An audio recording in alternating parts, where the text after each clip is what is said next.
Ladies and gentlemen, please welcome the Churchill Club CEO, Karenann Tucker.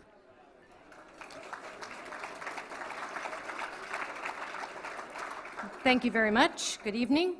I'm Karenann Tucker, CEO at the Churchill Club. Welcome to our program called CIO Agenda 2013.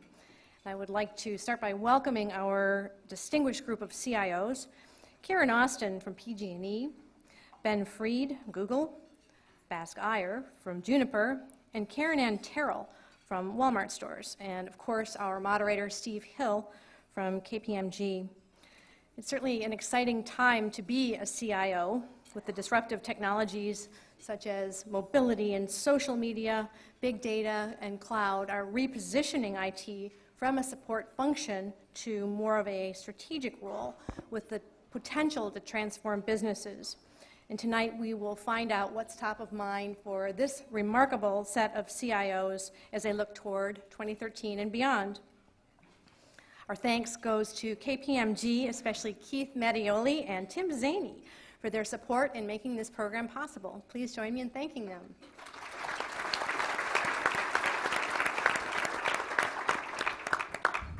It's great to see such an amazing audience in the room for this program. It looks a bit like a who's who in Silicon Valley. There are also people here from across the country and around the globe. And I just want to give you a friendly reminder that you are the reason that we're doing this program. If there are some topics that don't get brought up in the discussion, there will be a Q&A. That's approximately the last 30 minutes of the program, and you can raise your hand and ask for that microphone and bring up your topic. Our next program is Thursday evening, July 26th, called Unlocking Social Technologies. And this event is presented with McKinsey Global Institute on the occasion of the launch of their new study that shows enormous untapped value creation across both the enterprise and consumer landscape relative to social technologies. And the evening of July 31, we present the Chief Marketing Officer Agenda 2013 with CMOs from DreamWorks Animation, Google, Intuit, and SAP. And I encourage all of you to attend if you can. It makes a great double header together with our program this evening. That event is in Santa Clara. The evening of August 20, we'll present a program about the future of conversing with technology with an all-star roundtable, including Steve Wozniak. And that program is here in Palo Alto. And then finally, we have a remarkable set of programs for you on Thursday, September 13. First, a day-long program called Changing the Game. We'll unpack change for you and we'll map the insights into interactive breakaways that tackle megatopics that are ripe for innovation, such as energy, healthcare, education. And that same evening, it's the Churchill Awards. That's a program that inspires others by highlighting excellence in 4 areas that I believe we all care about. One of them is innovation, another is collaboration, another is leadership / mentorship, because good leaders, I think, are good mentors, and also societal benefit. So please come if you can. If you are tweeting tonight, please use the hashtag Churchill Club, and you'll find other Twitter codes in your printed program. Let me now turn this over to our moderator, Steve Hill. Steve is Vice Chairman of Strategic Investments at KPMG, and what that translates into is that he is the innovation lead at KPMG. He's also an elected official in his town where he lives, Copper Canyon, Texas. He has a diverse and distinguished background and a true passion for innovation and technology, and I know he put a lot of effort into planning the session tonight. We're certainly honored to have him here. Please welcome Steve Hill. Thank you. Thank you, Karen. Good evening, everyone. We'll spend the next 90 minutes, about 55 minutes or so in discussion, then we'll turn it over to the rest of the room to have a lively Q&A on the topic of leaning forward in technology. And I think that there are 2 areas that we'll cover in the context of leaning forward. One is this curve that we're in, the different disruptive technologies, how we're dealing with them, and then how these distinguished speakers are dealing with managing the function in that environment. I can't think of 4 more qualified people to help talk about the different aspects of this kind of lean than the four folks that are up here today. And they will do a much better job than I, giving you a little bit more detail about each of them individually. And I'd like to start with that so that you get a chance to get to know us as a group as we move into this discussion. And with that, Karenann, you want to start off? Good evening. I'm Karenann Terrell, and I've been at Wal-Mart for about a year and a half. I've been the CIO there since February. I brought a whole table of distinguished technologists actually with me. Our head of mobile is here, our chief technology officer, and head of engineering. So I'm glad to be here. I'm Bask Iyer. I'm the CIO for Juniper Networks, and I've been here for about a year now, in the Valley, new to the Valley. And prior to that, I was the CIO for Honeywell in East Coast and worked for large companies, J&J, GlaxoSmithKline. So this is a good change, and I like being in the West Coast. Hi, I'm Ben Freed. I'm Google's CIO. I've held the job for a little over 4 years now. Prior to that, I spent about 14 years working on Wall Street in IT at Morgan Stanley. Hi, I'm Karen Austin, and I'm the CIO at PG&E. Prior to this, I was CIO at Sears Holdings and CIO at Kmart, so 27 years of retail.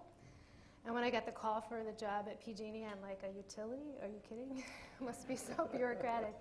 But my husband said, it's California, just go on the effing interview. So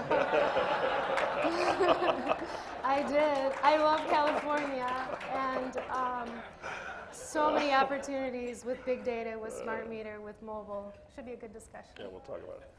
Yeah, I mean, obviously, different firms, different backgrounds. It'll be a good conversation, I'm sure.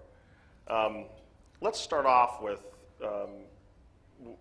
how we might amalgamate the current curve of adoption, disruptive technologies that are hitting us. When I think about the times that we're in, I think about cloud, big data. You mentioned big data, Karen. Data analytics. The analytics are coupled with the cloud, mobile, and social media turning into social enterprise. I think a lot of those are stalking horses for what effectively is the consumerization of IT. And I think this curve that we're experiencing is a little bit different from other curves we've felt before. And in some of the forum discussions with the panelists, there was some interesting back and forth on how we would describe that curve. Bask, what are some of your thoughts on how is today's, when you lean into 2013, how is the next 12 to 18 months different from the kinds of cycles we've seen in prior adoption curves of technology? I wonder if this time what we are experiencing is the change is happening faster, and it's faster and faster and faster, and we are at a stage of a tremendous amount of change happening at the same time. So something I wonder historically looking and saying, yeah, we've always handled change, but this time it's happening fast and very fast, and a lot of convergence. The second thing is a lot of people are seriously putting their thoughts. It was unlike perhaps 10 years ago. It is not just startups. There are startups, there are big companies, they're all converging on these big trends, whether it's cloud or social, whatever. So there's a lot more, I see a lot more energy this time around. And you can fail fast. I mean, you don't have to do a 10-year implementation of something to know if it works or not. You can try something and fail fast and move on, which is refreshing. So it makes you a little bolder to try a few things that I would have hesitated, a few years ago.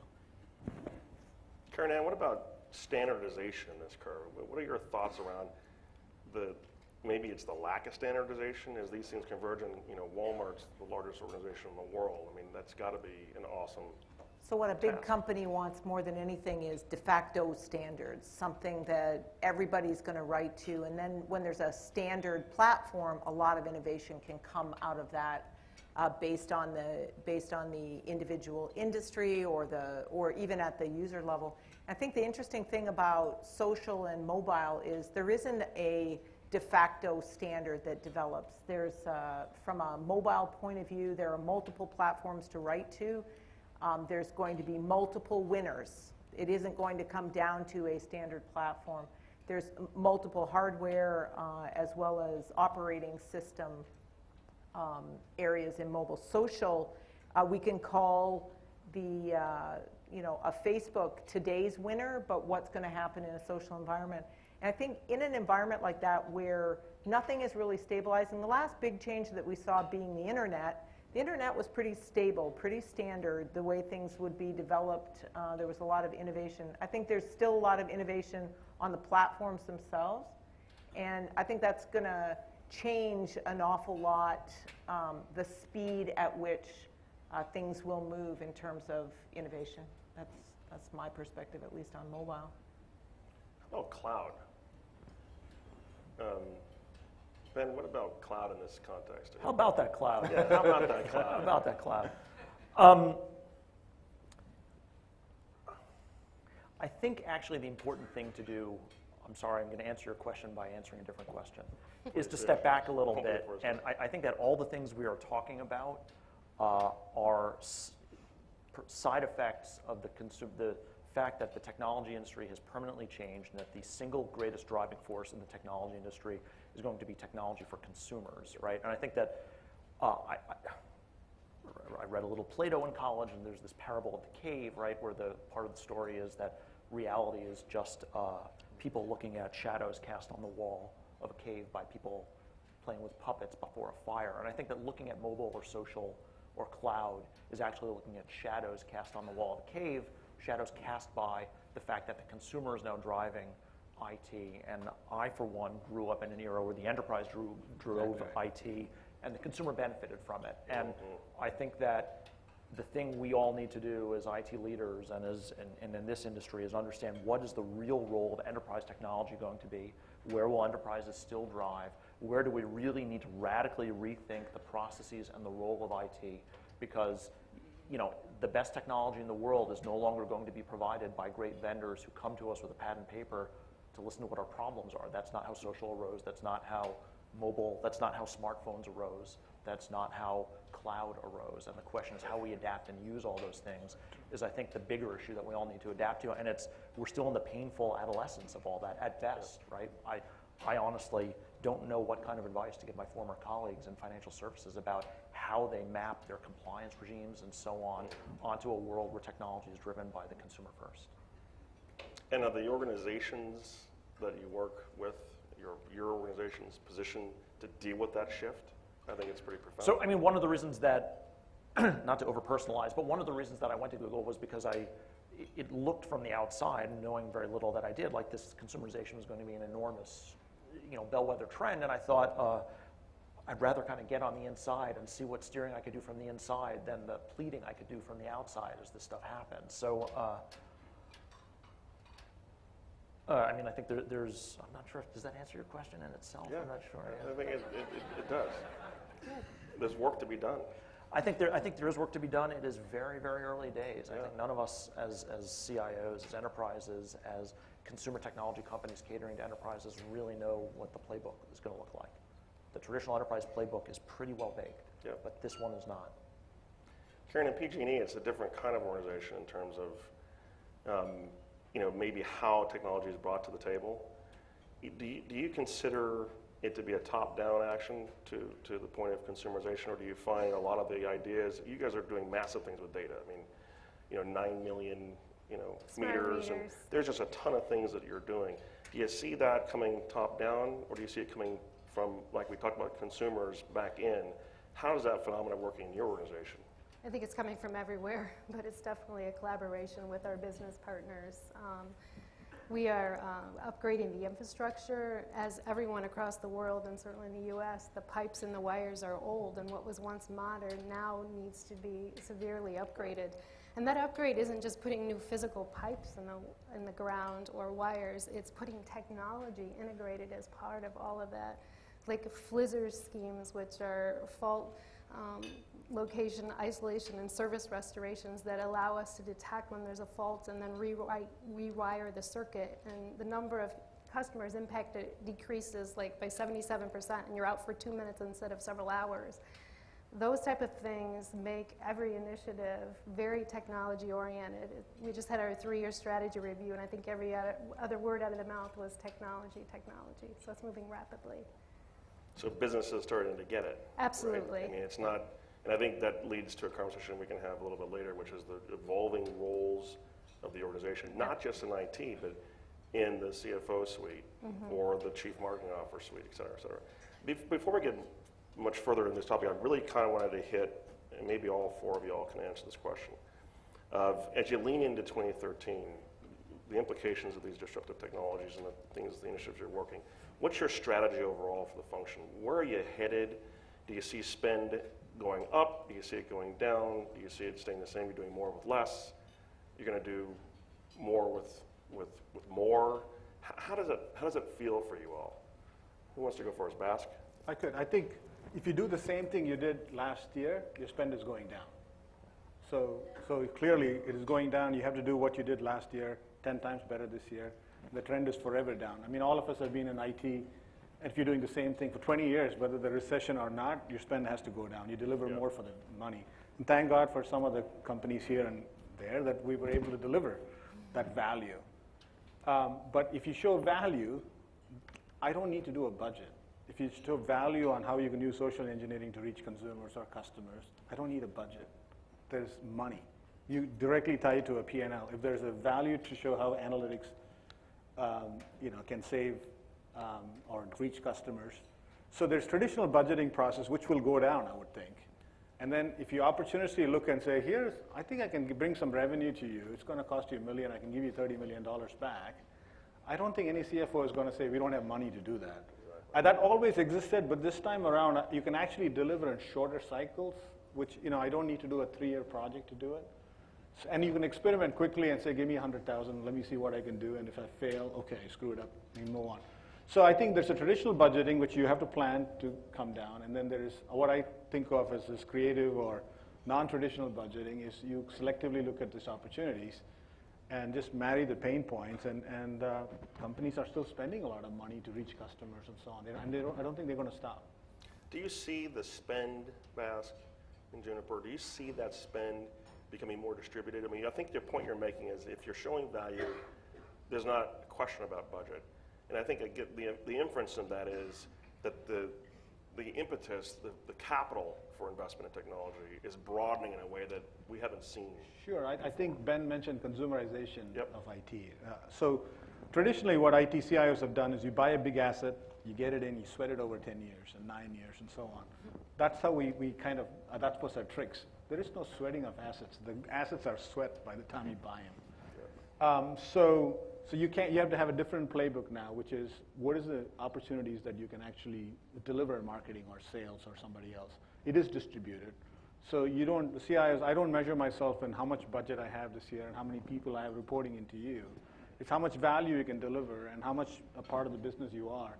And there's literally unlimited budgets if you have value. And so I mean, that's one way to look at it.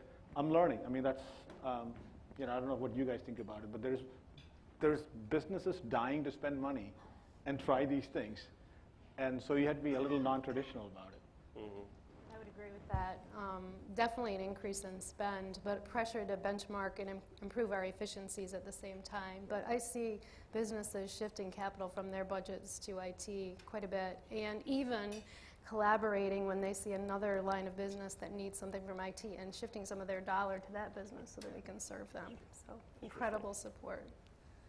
I think part of the incredible benefit of the consumerization of IT, where everybody's the CIO, I'm sure at Google that's true. Yes, I get that. But I believe it's true with the 2.2 million associates at Wal-Mart as well. And what starts to happen is technology becomes the business. There's no longer a support function. It's not about looking at the CIO as an administrative element. And a really, really big driver at Walmart is technologically enabling the business model. Retail essentially is big data. Walmart was big data before big data was cool. Right. It was just the very nature of Walmart's data has been huge. And the analytical capabilities, the enablement of the analytical capabilities through anywhere, anytime cloud, being able to access that, there's a lot of money being spent in that space.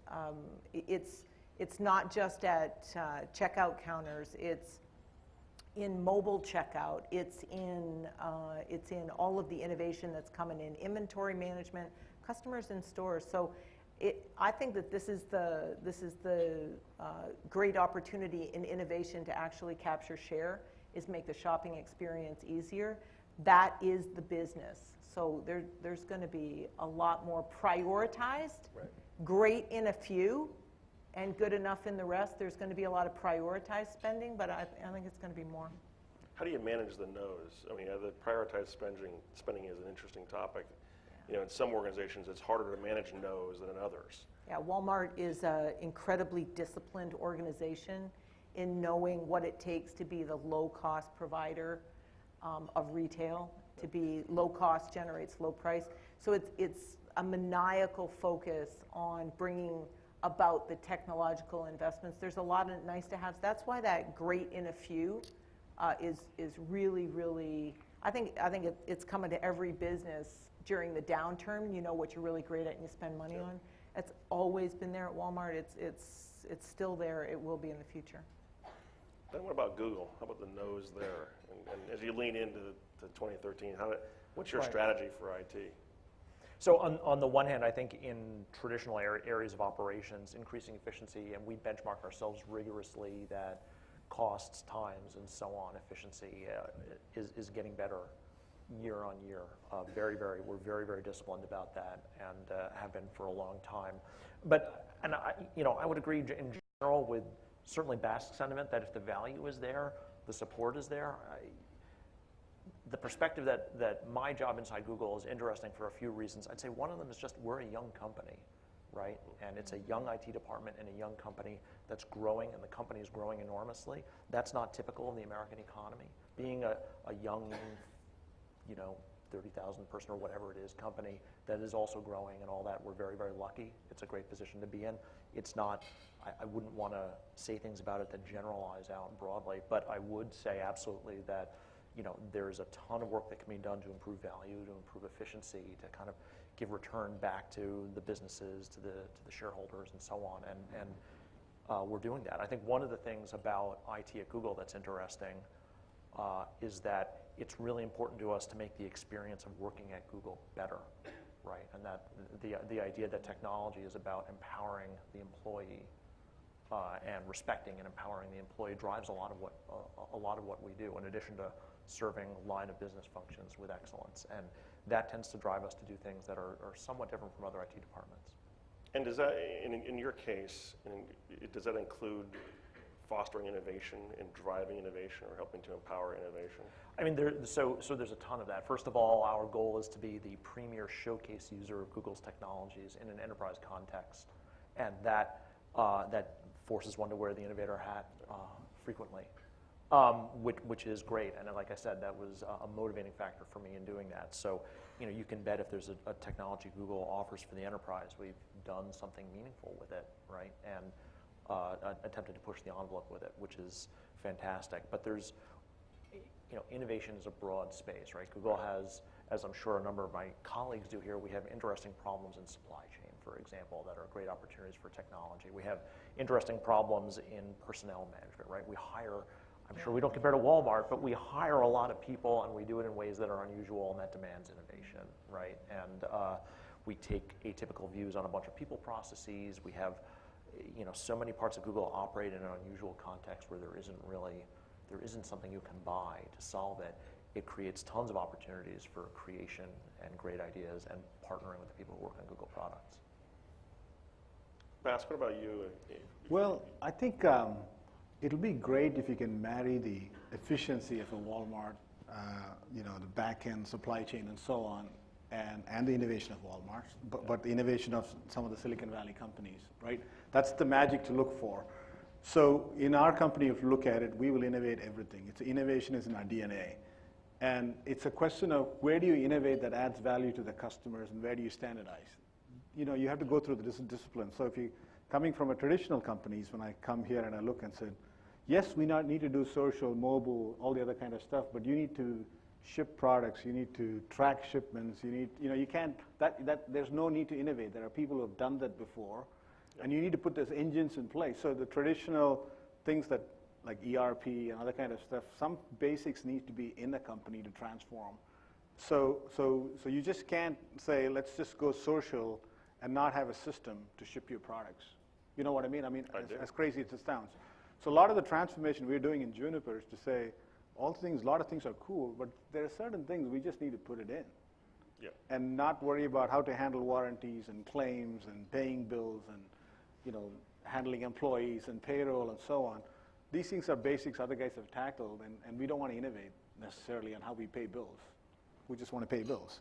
So I think the CIO has an interesting role of, you want to foster this wild innovation and do all that, but then you also have to be a statesman and a business guy to say, we don't want to innovate here. And I'm sure in Google you have some of that, is we want to change everything. I think that's a great point, and it ties in with your point as well. Like, what are we going to be great at? What must we innovate at? Where must we be different versus, where is it nice to have and where is it really a waste of time? Right.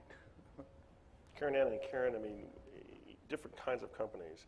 When we talk about innovation at Wal-Mart or PG&E, do you find that it is a lonely task to empower innovation, or do you find that the business is behind it, supportive, and helping to drive with you? Do you have that mandate to help empower innovation, and how are you? Your organizations are very large, so there's a lot of potential points of innovation coming back. How do you manage that complexity? Yeah, I think one of the best kept secrets is about how Walmart does its innovation. Yeah. And obviously you don't get to be $430 billion, because somebody handed it to you. It's in the Valley, we have here in San Bruno over 1,000 technologists. And at Walmart Labs is a focused group that comes together of, we were talking about talent density as a really, really important concept, which is 10 of the best, not 1,000 of the rest. So getting those 10 best together in clusters and groups, whether they're working on mobile or whether they're working on some of the social innovation that's going on. I think innovation has to be focused. It has to have a very clear reason for being. It's not just generic, see what you can do in innovation. And it has to be around what the competitive advantages of the companies are. Interestingly, we just have to ship product type of thing is, for most people, just one of those, just do it on the best practice. At Walmart, that's competitive advantage. When you're shipping, to 200 million customers a week, through your stores and on your online presence, that has to be perfect. That has to be perfect for us. So I think the business is sometimes driving too rapidly towards innovation that maybe the customers aren't ready for, because customer acceptance is a really critical component. We want to make sure that for our customers it's the right type of innovation. We have pilots across the country going on around wireless functionality and capability, and we're finding out exactly what level of innovation those customers expect in a store. It's different than in an Apple store. It's different than in other experiences they may have. So I think it's you got to start with the customer in terms of innovation, and nobody knows our customers any better than our business partners. So I think it's a good marriage. So the priority at PG&E is safety first. So safe, reliable, and affordable. Keep the lights on and the gas flowing. So any innovation supporting safety is a top priority. One of the things that attracted me is the opportunity for mobilization, because of the 20,000 people that work at PG&E, when I arrived, probably 90% of what they did, especially in the field, was on paper. So opportunity to innovate and leverage mobile technologies, but not just automate the existing process. And sometimes getting the business to collaborate on that has been a challenge, but we've pushed forward on that. On the other side, there's so many technologies like the Flizzr and the sensors, and we have an innovation lab here in the Bay Area, and they're driving quite a bit, which is generating a lot of data for us. The 10 million smart meters that are out there, or near 10 million, that's generating 110 billion hourly reads a year between the gas and electric meters. So the opportunity to not only leverage that to feed the green button, which we talked about, standardization. The good news is when the White House contacted us, the CTO, a year ago, to create a green button so that people could download their energy usage from the smart meter, we quickly gathered the California other utilities and came up with a standard, and now it's across the country, 30 million households. But it's very important when you're innovating to make sure it's not a one size, because now the beauty of it is that Silicon Valley and the rest of the country can create apps to use that 110 billion hourly reads to figure out how our customers can be more efficient. You guys are certainly a leader in big data. Everybody up here has, in some way, shape, or form, a leader. What do you think is your biggest challenge next year and going forward in really leveraging data as an asset and the analytics challenge of driving business value, maybe target operating model? Yeah, I mean, part of our evolution challenge of with the consequence. data is where do we store it? And I think you and I discussed the cloud earlier. Yeah. From a utility perspective is interesting because the rate structure pretty much incents you to focus on capital versus expense. And most of the cloud solutions are expense oriented. So we're looking at other type of cloud solutions, whether it be a community or a hybrid or that type of thing. But how do we solve that so that we can solve some of our data issues and more effectively manage it? You're in the early cycle of cloud adoption. Yes. Ben, what about Google? Data as an asset. Sounds like a good idea. You think so? Yeah, maybe there's a product in there Next. somewhere. So Search? what can I possibly say? I mean, given Sounds like a good I idea. mean, all this. I mean, I think everyone here especially has some sense of Google's position on it. Starting with, I mean, so much of the 21st century technology for analyzing big data comes from these problems of serving the world, right? Which we do. I don't really need to say much about that because there are far smarter people at Google than I who've written the papers and done the work. I think the thing that's interesting is looking at utilities and looking at retail. I mean, you guys have been doing big data for 50 years in one form or another, right? And like if you go back to Iverson and APL and so on, and they were out trying to solve data analytics problems for a long, long time. It's actually a rich heritage, and there's an interesting wave of new technology that's come in as a result of problems that companies like mine have. But the fascinating thing is that you all have a tremendous history of data analytics to capitalize on. And new problems, new scale, new opportunities. But fundamentally, I think the interesting thing is studying the fact that they are old problems. Don't look at me. You're putting me next to Google and Wal-Mart and talk about big data. I'm trying to solve small data right now. I think that one of the biggest challenges about what we're seeing in big data is actually going to be that bridge between the legacy world that we find ourselves in anyways, because I don't think that we ever thought of the data world that we were in as the small data world. It was much more defined, but I think that bridge between the two is given us a lot of angst because we're deriving a lot of value out of that old world. And how do you add really discernibly different value propositions as you move into a different paradigm of data, of unstructured, of video, and you put those things together. So I think that gives us some level of angst. And the other, frankly, difficult issue to solve is the number of people that actually understand the real power of how to put together data assets in a way that you're building something for the future, kind of see that long vision and do the short, is in very short supply. Many of them are right here within 50 miles of where we are, and trying to find data scientists who can really And I'm not talking about the mathematician PhD whiz-bangs from MIT. I'm actually talking about the core fundamental infrastructure of data and how to bring that together, how to put platforms together. It proves a very, very large challenge because everybody in the world is trying to do it at a company level.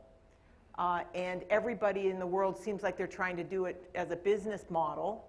I've talked to a couple of venture capitalists today about this exact thing, and I thought, wow, there's a couple founders there I'd like to talk to come to work as data scientists at Walmart. So I think it's a new emerging area that got hot fast, very fast. I think the only difference is, on previous jobs, I had the secret sauce on how to set up the high-performance computing cluster, hired the mathematicians, had the business analytics, had the software and the intellectual power to do big data analytics. Now you can rent that. Right. So the emerging dangerous companies who can look at my data and tell me more than I know, not perhaps like these two, but there are several companies who are not nearly as sophisticated. So you can rent the high-performance cluster, you can rent this software, and people can look and tell you that stuff. That is what is exciting. Is I always like the little person taking on a big giant. Mm-hmm. So here's an opportunity that somebody, without a lot of infrastructure and power can take on some of the big guys. Scary, and that's very exciting. Right? Let's shift gears to managing the function, if we can.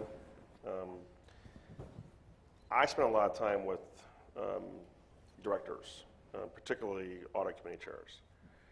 And a comment that I have heard, particularly in the last couple of months, last 6 months or so, about the next year, 2013 and beyond, around it, and how they see their job, their responsibilities shifting and evolving, and the people in the organization that they believe that they need to be in contact with more often than they have in the past, is the CIO.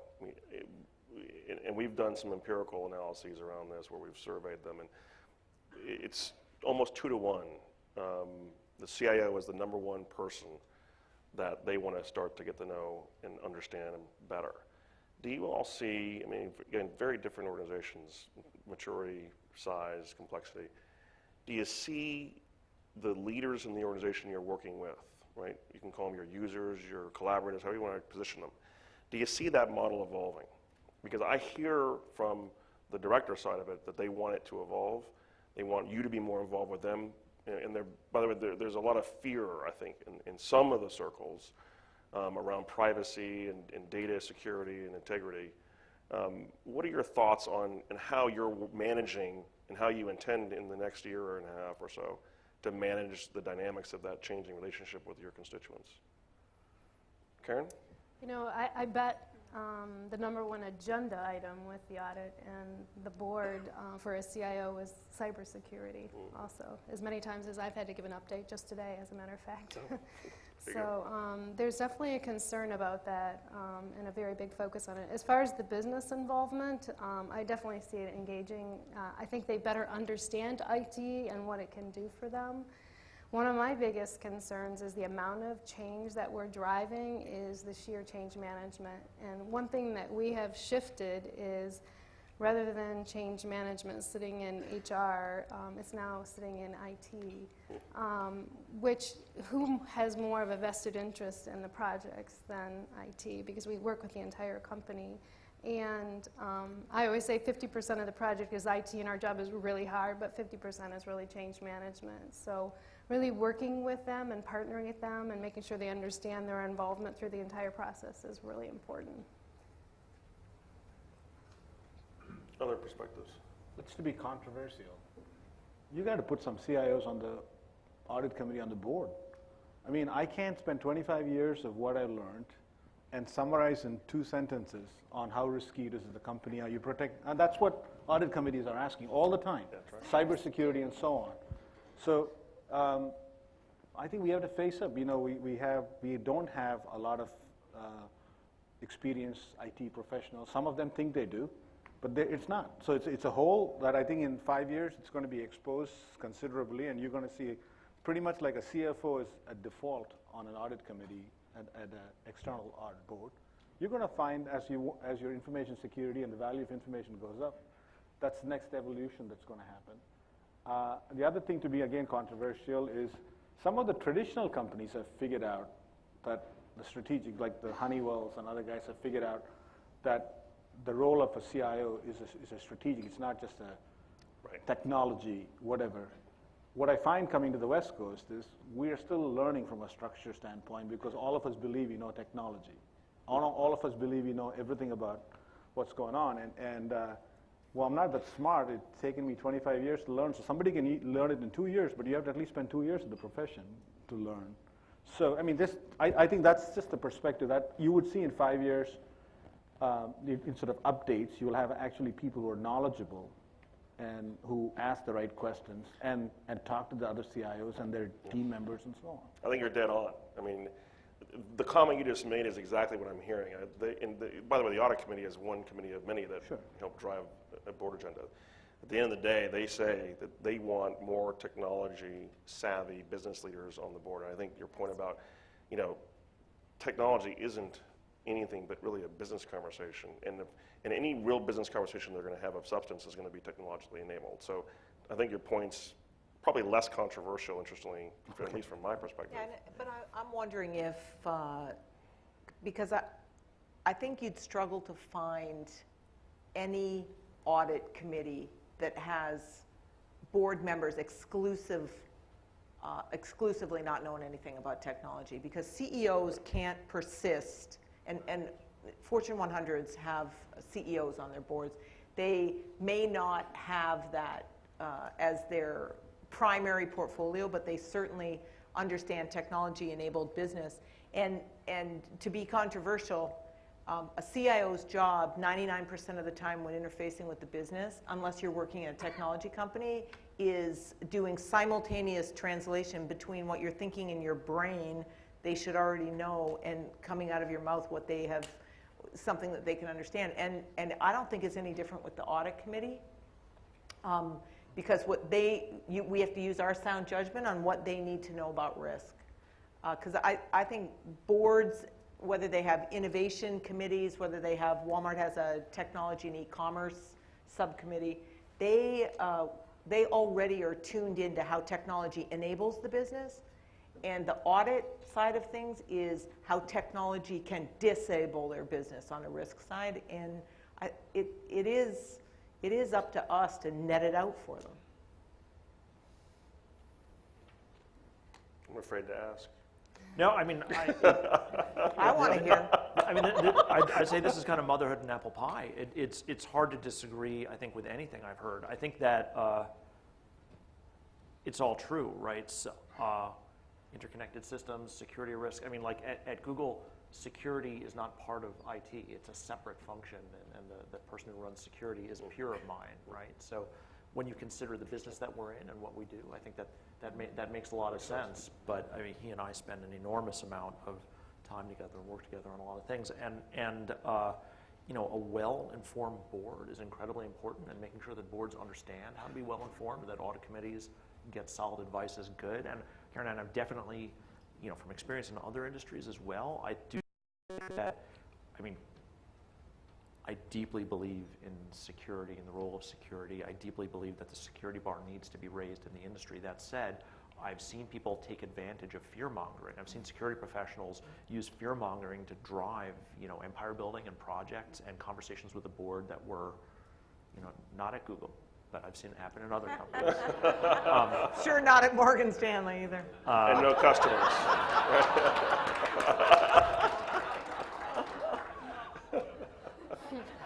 Upon advice of counsel.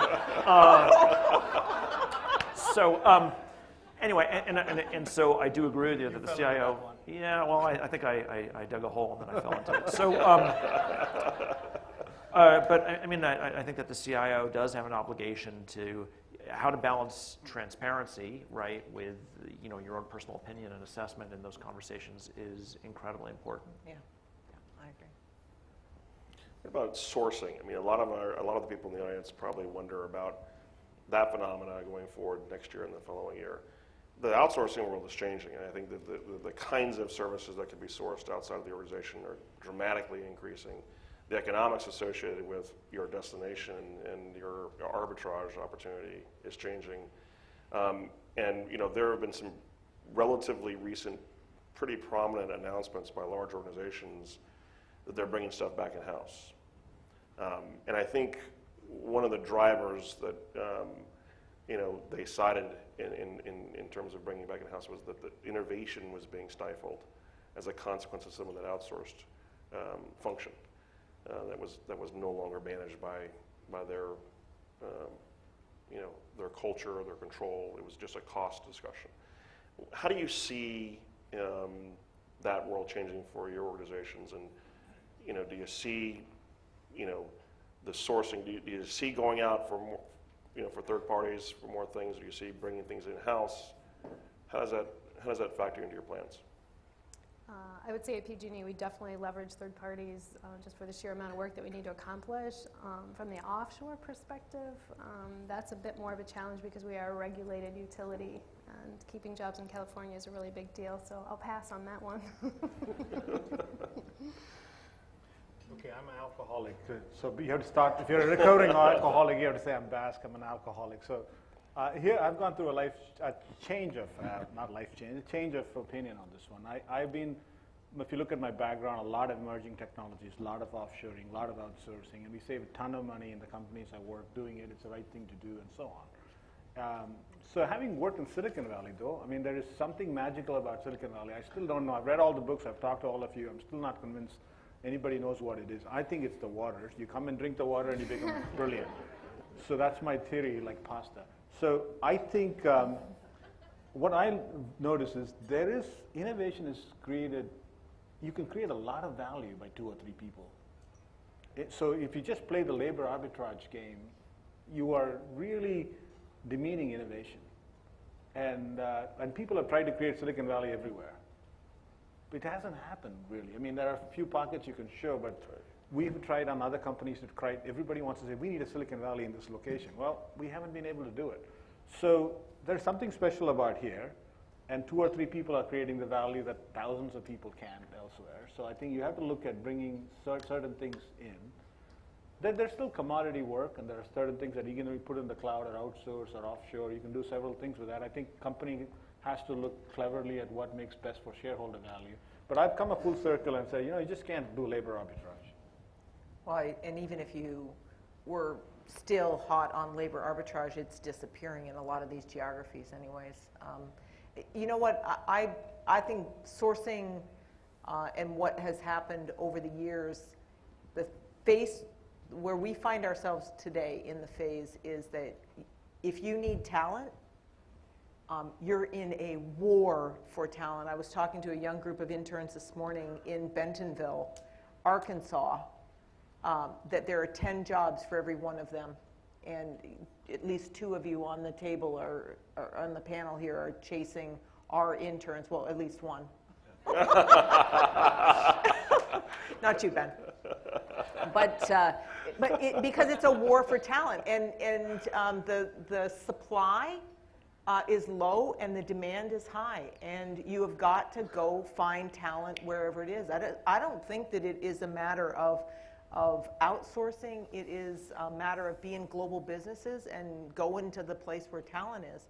And a lot of the pressures that you're seeing of big companies saying we're going to insource all of our work, which is outsourced, is just going to put more pressure on 3,000, 4,000, 5,000 or 6,000 more IT people. We're just not minting them coming out of schools. I mean, we're just not doing it. We're not, we're just not putting kids into school, and they're not matriculating out with engineering, mathematics, science, and technology degrees in this country. I think we all know about the crisis in computer science and engineering education in this country not meeting demand. But to speak for the IT strategy only at Google, we have several great partners that we work with, but I primarily view them as providing me with access to expertise that I don't have or don't want to have, or providing me with elasticity that it wouldn't make sense for me to build in.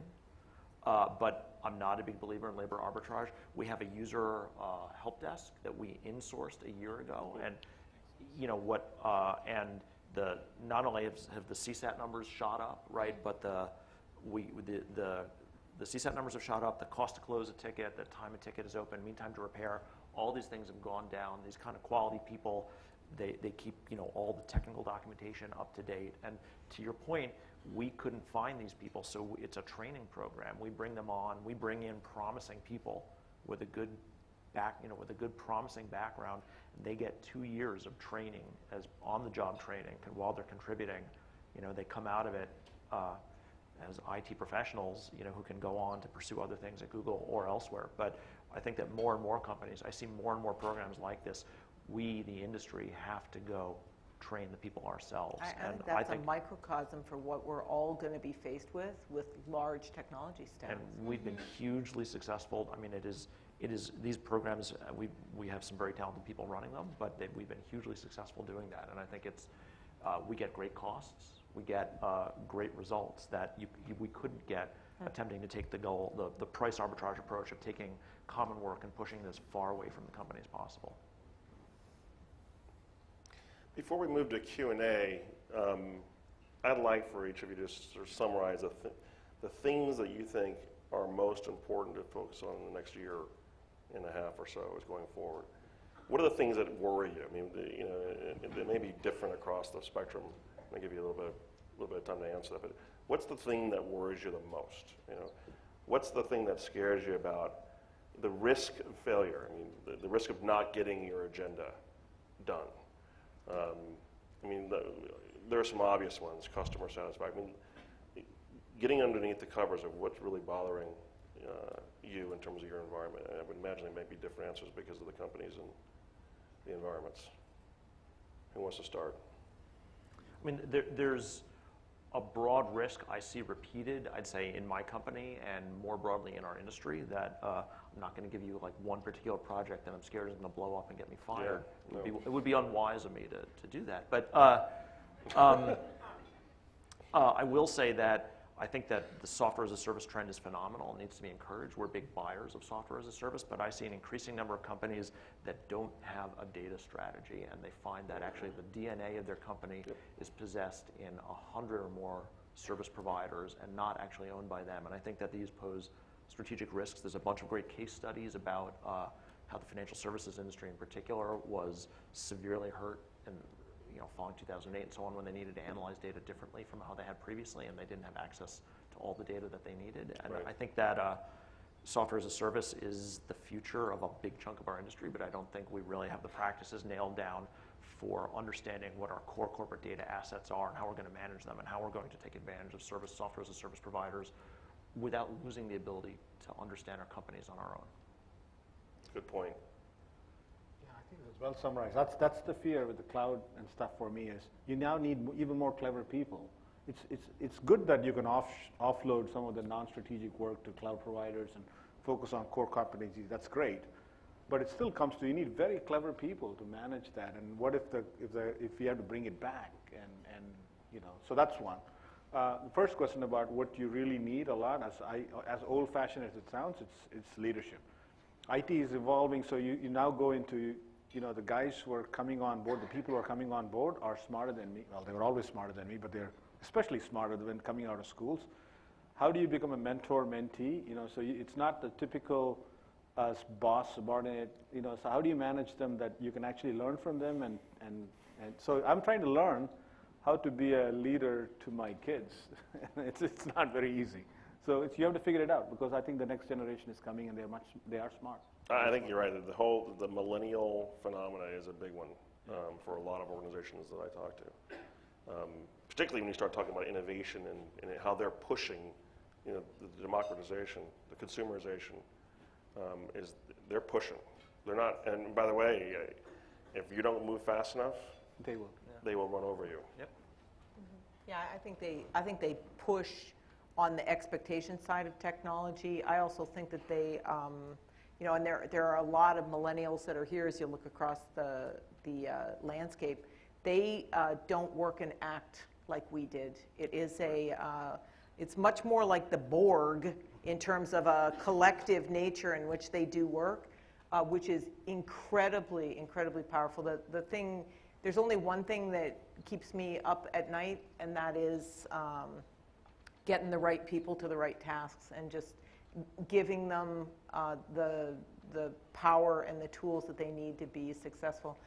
Because there aren't any huge bets anymore in the way that we do our IT. We're just not betting the farm on anything. I think even the cloud strategy, small failure, you have the ability to fall back and regroup. You don't have the talent, you don't have anything. And that is the only natural resource that's going to differentiate any single company. It's the reason we're in California. It's the reason we're in Bentonville. We're in Mexico. We're in 27 different places. But it's that really smart people want to bring their really smart ideas to places where they make a difference. It's going to be talent.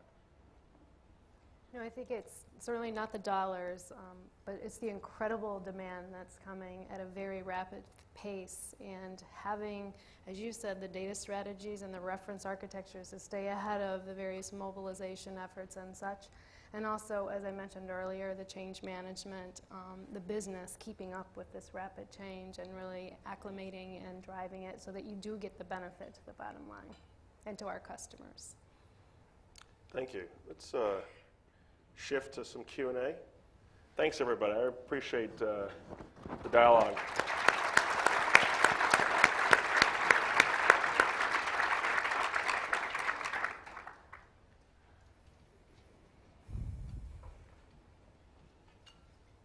My name is Bob Bram with EMC. You touched on a topic early in the conversation I'd like to ask you to expand upon, and that is your changing relationship with business partners. So we talked a little bit about the budget and getting money for projects that create revenue or collaboration, and certainly IT has changed from being a cost center and a services organization to, in many ways, thought leadership. We've all been hearing about that for the last 10 to 15 years. But more recently, can you share with us how your relationship with your business partners within the company is changing? I had an interesting statistic, and that was we had as much turnover in IT into the business as we did externally 2 years in a row. And so I'd like to have this really great, wonderful plan that we've been exporting our technical talent to the business. But the reality is that the business has really figured out that they need to embrace and harness and understand it. And I think the more that this trend happens, probably most of us have spent a stint in the business and back and forth. I think that's the biggest change that we've seen is it's no longer an uninformed business partner, but it really is a business partner who may not understand all the complexities of what we're trying to do, but there isn't a just go do it, here's an order writing. It hasn't been that way, I think, for a long time in retail. I haven't been there very long, but I find that it's a much more intelligent conversation that takes place, and one that is not unreasonable anymore. Now, one thing that we did is put a framework together between IT and the business that rated the partnership on a scale of 1 to 5, 1 being shadow IT and reactive, 5 being innovative and at the table and at the strategic sessions. And 1-to-1 between the IT person and the business person, whether it's a director or VP level, they sat down and agreed where they had 2 or 3 or 4, and there was a definition of what that meant, and then we set a goal that everyone had to move up at least 1 level in 2012, so they can better understand IT and how to get the most out of IT, and it seems to be working well. Yeah, we've taken a similar approach with grading. We do our annual planning with our stakeholders as a single process, right? So the IT budget in support of each business function is just part of their budget, and they get to make trade-offs. We help them make trade-offs about, that could be money that Google spends on a financial system or on financial professionals or doesn't spend at all, right? But it's all one thing, right? It's all a single planning process. I'm still building credibility with the team. I've been here for a year, and you have to fight every day. So if you ask people now, how do you think about your IT, they probably say it sucks. But they hopefully they say it was better. This is Silicon Valley. They Silicon always Valley. say Exactly. So I don't have any illusions about what they're saying about me. I'm not going to do a poll because I know what they'll say. Hopefully they'll say it's better. But they invite me to go to a lot of the customers now to sales calls. They invite me to a lot of partnership with companies like Google or EMC, and I get included in a lot of, before they buy a company, they want to talk to me to see, what do you think? And before the marketing guys goes and meets these CIOs, they at least ask me and say, what do you think they'll be looking at before they go blindly in? So I take it, I don't want a lot of pats on my back, but we'll take what you can get. Next question, in the back. My name is Naeem Zafar from Bitzer Mobile. Question about enterprise mobility for each of the CIOs. You hear a lot about bring your own device, BYOD. In your agenda, where does that rank in the next 12 months? Are you deploying BYOD? Are you looking at it? Or this is too deep an issue to worry about? So I'm a big non-believer in BYOD for personal computers. I think that getting back to the issue of security, I think in terms for security and supportability, I think it's a chimera, and I think it's going to lead to trouble. Someone's really got a problem with their computer. The fact that they bought it themselves is not going to stop your people from being on the line for having to help them, number one. Number two, I think that the threat landscape is such that I think that BYOD is risky, and I think that saying there's a class of personal computer problems you can disinvest from as a CIO is, I think, a big mistake. On the smartphone front, I think it's a very different story. I think that there's actually pretty good tools that we have for managing and enforcing our enterprise policies on our employees' devices, and we're big believers in that. We have a hybrid corporate liability or personal liability program, depending on what the employee wants to do and what the manager wants to support. But I think that BYOD for the smartphone is definitely something you can make work, and every BYOD is one less carrier contract I have to manage. That's a nice thing. But I am a big non-believer in big BYOD for the laptop. Pretty much the same at PG&E. We are not doing the laptop, but we have enabled this, bring your own smartphone or enable email on your smart device. Yeah, I think BYOD, if you're going to have less secure devices, then you're going to have to look at virtualization of desktops and those types of things. And depending on the trade-off on costs, when you're a EDLC, what you want is for people to bring their own device, for them to bring their own service, for them to have their own expectation, change it out all the time, and just provide them a portal back through. I don't think that we're as far along on that as we want to be, but so far so good on security. I mean, you know what? BYOD sounds really good, sort of like BYOB. It sounds good until you realize somebody else's B is a little bit better than yours. And you know which B I'm talking about. And you're responsible for that B. Yeah. It is, and I think that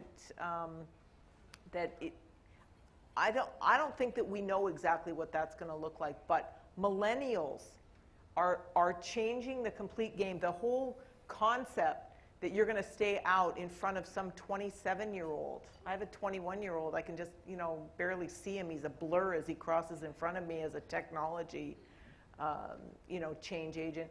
I think they are going to continue to push in the enterprises, and the more that they start to green our enterprises, the more that they become young and make we're just not going to be able to enforce rules. I actually think it's possible. I mean, I think that the challenge becomes different, but I mean, when it comes to personal technology, my organization's goal is to delight our users with the technology we provide and to let them, give them as much as it's safe, to give them the choice and the tool set that they'll use to be productive. And do you allow heterogeneous, or is it so we all provide, Android all the time? We provide customer support. So if you want to bring an iPhone to work that you've paid for yourself on a plan you're paying for yourself, you've got to allow us manage it to manage it so that we can control the data and so on. But if you want to do that, you can do that. And if you want a Windows PC, you get a Windows PC. If you want a Mac, you get a Mac. If you want Linux, you get Linux. Yeah. So Ben is making us look very smart. We have a BYOD policy, but we tried to debate it several times. And we have your policy, and I couldn't explain why.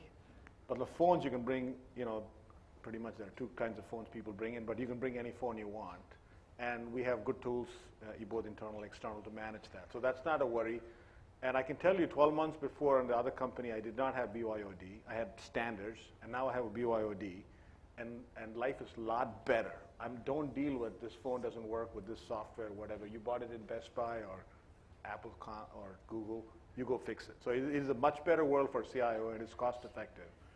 On the PC, what we interesting on the desktop we found is, interestingly, people are not saying, I want this version of Microsoft Windows on this particular PC or another one. They're not saying I want a Samsung, Dell, or Lenovo. They say they want Macs. And we had a policy of, that's what they say, they want Macs along with PCs. And we had a don't ask, don't tell policy on Macs.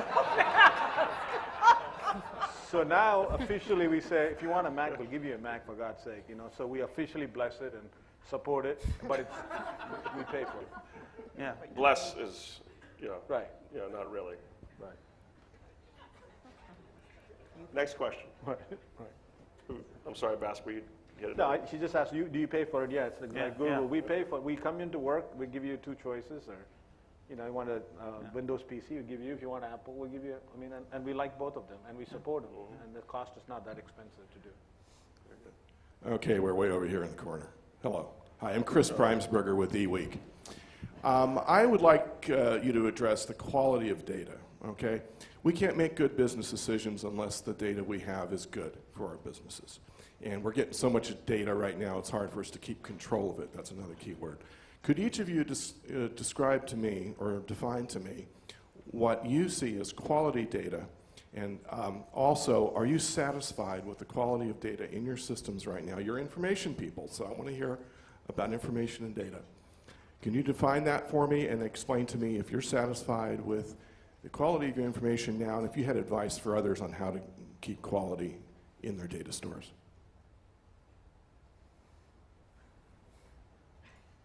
I'm going to go back to Let me start. Walmart seems to be doing okay.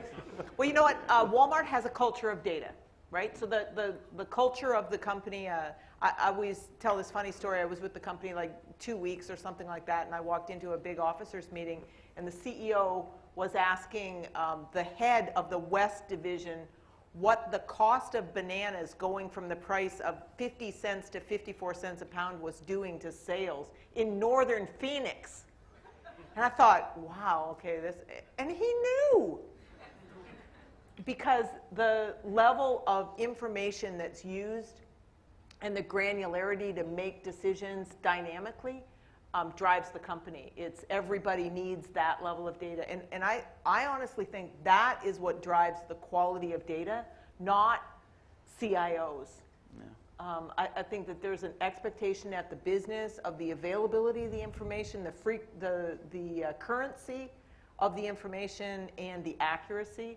And I think that it's there. I'll tell you where I think the broader issues will come in, at least for Walmart, are perhaps in data sources which we don't own. As we look at big data and the mashup of those data sources to provide value, that may be a completely different challenge. But the quality of data that you have about your customer and about your product, I think all comes down to what the expectation is of the business that you run. And that's why it's good at Walmart. I think we have strong customer data. The biggest challenge in the utility, especially for PG&E, is the infrastructure data. So the information about the pipes. We have a lot of that data. I'm sorry to say some of it is actually on paper and not digitized. And that is digitized is not set up in a geospatial information system or GIS system. So that for this mile of pipe, you have every attribute, and it's all accurate and interrelated so that you can do a maximal allowable operating pressure test on it, or MAOP. So there's a huge effort underway for us to cleanse that data, digitize it, and create it in a geospatial format to be able to do those complex calculations for safety. I mean, our business is run off data. We take our user data and the data that we use to generate our businesses incredibly seriously and operate and run them at world-class levels. I think that, so not commenting on kind of the area of Google products or where people who use Google properties come in, I think that I'll go back to what I said earlier about the big challenge, which is I think where companies take corporate functions and send them to service providers, they need to think carefully about how they govern and steward that data and it becomes an external source. To Karenann's point, it becomes an external source of data, and you have to think about how you're managing and dealing with that. I think that that's a challenge for everyone who's using software as a service to send data enrichment somehow to people off-site or another company.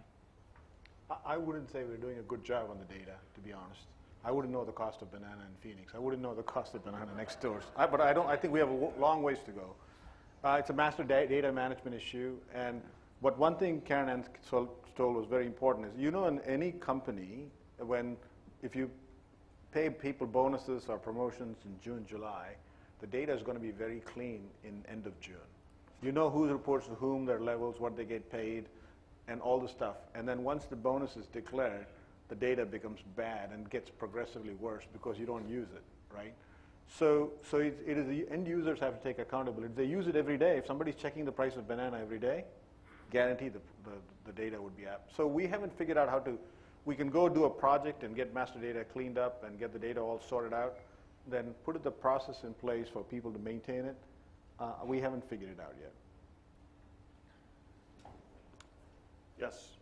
Hi, I'm Rahul and I handle IT sourcing at Expansion. My question to all of you is, how open or closed are you becoming in adopting emerging and new technologies created by startups in your organizations? Thank you. Talent.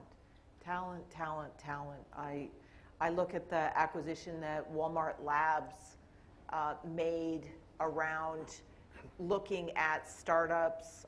Some of them actually joined us as part of our M&A and doing things. So I think what might have traditionally been a more cautious approach to startups now is a lot more open. And it's not because innovation in startups is that much better than in the company necessarily. It's that it's different. It's faster. It's looking for pillar customers in order to refine their business models. And I think that over time there are more and more entrepreneurs. The leader of our mobile organization worldwide is a former entrepreneur from a startup. And we acquired Cosmix, a very small, a small startup organization. So I think it just changes companies over time. It's changed Walmart an awful lot in terms of what we can expect and how we deal with smaller organizations, especially here in the Valley. Yeah, from a PG&E perspective, we are very interested. In fact, we just participated with the Department of Energy on an apps challenge for that green button data, and I think there were over 50 small companies, some of them individuals in their garage, developing solutions that leverage that data to help our customers be more efficient with their energy usage. So we're certainly open to, well, Google buys a lot of small companies. But certainly open to working with companies when it comes to kind of the IT agenda. We have a pretty big build over buy bias, which is pretty well known in this community, and we're a tough sell. If you're short on funds, I would not advise you to waste a significant amount of them trying to sell to me, unless you're really, really confident. But it's a gamble because we're a tough sell. But we definitely believe in startups, open to them, and we've done some great things with small companies. Well, we are a startup still. That's how we look at. That's what keeps it exciting. So we definitely don't forget our roots. But the difference is, what I hear is we are a company in cloud, mobile, social networking, security, whatever. That's the first sentence you hear. That doesn't really excite. I mean, that's putting all the buzzwords together. So it becomes very difficult for us to go through the noise and find those nuggets. And we spend some time looking at it. We're certainly curious. We'll look at it. But it is very noisy to really differentiate. And so when I hear all those buzzwords, I kind of turn off right away. Yes. I'm Joe Schwartz from Cisco, and I've got a question for the panelists about collaboration technologies like video conferencing, web conferencing, and enterprise social software. I'm curious on your perspectives, and is it strategic? Is it something you initiate or lines of business initiate? It's actually a combination, and one of the ways that we're justifying it is we have a lot of people on the road who are servicing, 70,000 square miles of California, and we've proven that we can reduce our incidents of motor vehicle incidents by getting people off the road and leveraging video conferencing and actually justify it through those savings. So it's huge for us. Obviously, we make a number of collaborative and social products, right? So it's kind of part of the business, and we dog food and use all that stuff internally. We're an enormous video conferencing shop. We've built our own video conferencing system. It runs on top of the same infrastructure as Google Hangouts, but we built it ourselves. We have over 6,000 video conferencing endpoints in the company. I have been told, although I cannot confirm it, that we are the largest civilian user of video conferencing in the world. We certainly crank out an enormous number of video conferencing minutes across laptops and custom-built video conferencing devices, like I said, of which we have over 6,000, and we add dozens more every day. Well, I certainly pushed video conferencing collaboration hard as an initiative, and not because we didn't have it in Juniper. We had every collaboration software possible. And then it becomes like a Tower of Babel. You don't know who's on what collaboration tool, how do you communicate? So it becomes, here's where a traditional IT comes in pretty handy, is you need to have a way of collaborating to people, and you need consistency. And certainly Google has a fantastic product and so on. So we're now rolling out a standard collaborative environment. And I looked at it, I'm giddy with how exciting it is to just, you have seen on consumerization how you do videos with your kids and everybody else on Hangouts. I love that. You need to have those in the enterprise. You just need it. Your innovation doubles and improves. But what you need to do is, we need to know how to do it. You can't give them 8 choices and say, try me on. Maybe the millennials would get it fine because they are used to being on Skype, Google, and every other competition, and they still handle it fine. But the older people like me would like to have a standard way of collaborating with folks. And I still, we have hundreds of remote associates in IT. And what I find is that when we're forced to be as an enterprise CIO, the single point integrator of the collaborative portfolio, it's a lot less effective than when you can get just a suite of collaboration that is, just killer one touch. And probably Walmart isn't at the leading edge of that level of collaboration. We have a founder culture which is very meet and be together. It's why we have so many people in Bentonville. It's why we have large centers across the world. I think it's part of the secret sauce of Walmart, I guess is what I'm saying.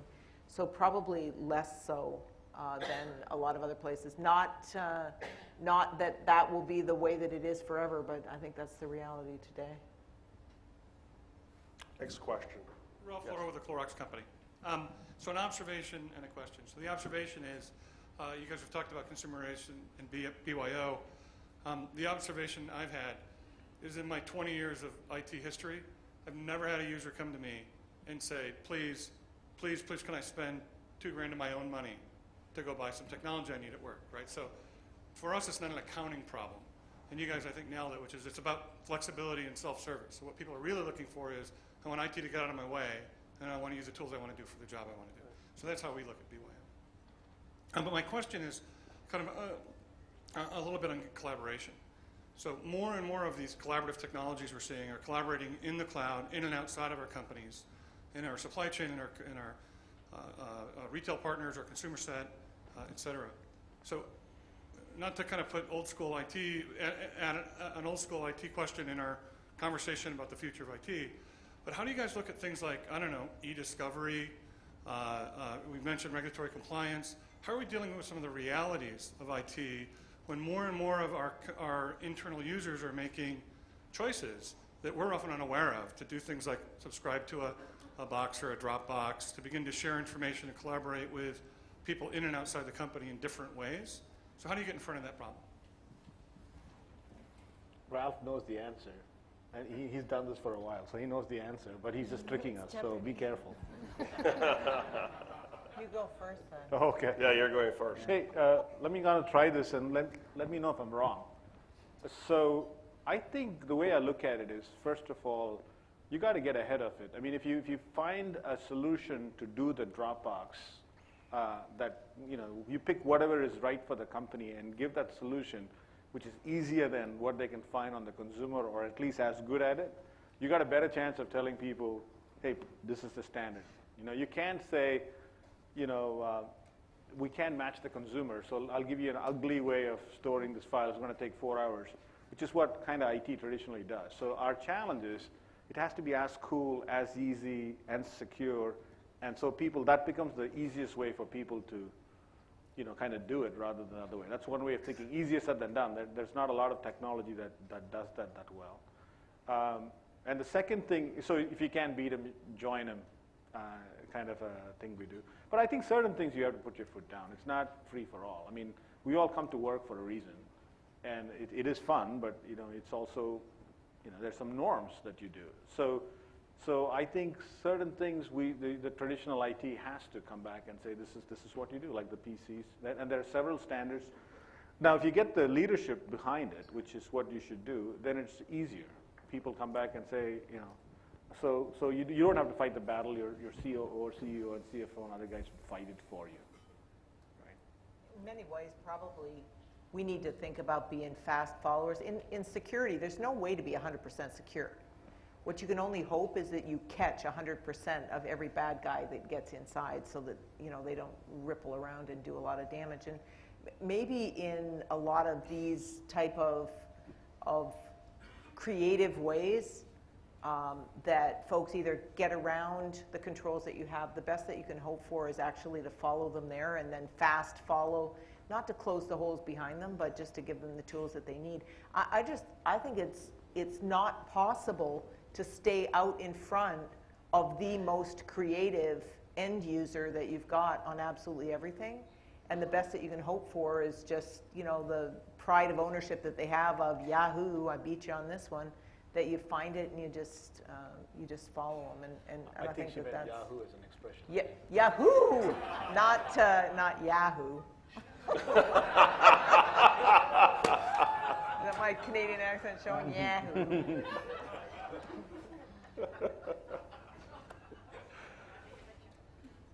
I can sense you clenching your fist there. So. No. I mean, Ralph, I think part of the answer is that we have to respect our users and help them understand the risks and share in the answer as well. And the problem begins the minute we make the assumption that they're children that we need to build guardrails around. And if you treat them with respect, realize we're all here to solve problems. If they're doing these things, they're doing them to solve work problems. They're doing them because of why they came to work, not in spite of it. Be open, share with them kind of what the risks are and why they shouldn't be why they shouldn't do them. Don't be unreasonable to them. Respect the fact that they're probably choosing to work in a way because it's the most efficient way for them to work. You can work it from there, right? But it starts with respect. We've had quite a bit of luck with our DLP, our data loss prevention tool, catching these things and finding those individuals and just sitting down with them and showing them the right way to do it, and they've been quite responsive. And then just continuing to configure that tool to get smarter and smarter about detecting the more creative users. Next question in the back. Hi, my name is Angela Chen. I'm at Vantage Data Centers. Thanks so much for taking my question. So I was wondering, what changes you guys see as you think about capacity planning for your data center needs over the next several years? I have an easy answer. I'm just a customer of Google's production data centers. I've moved my problem to the cloud, and I don't worry about that anymore.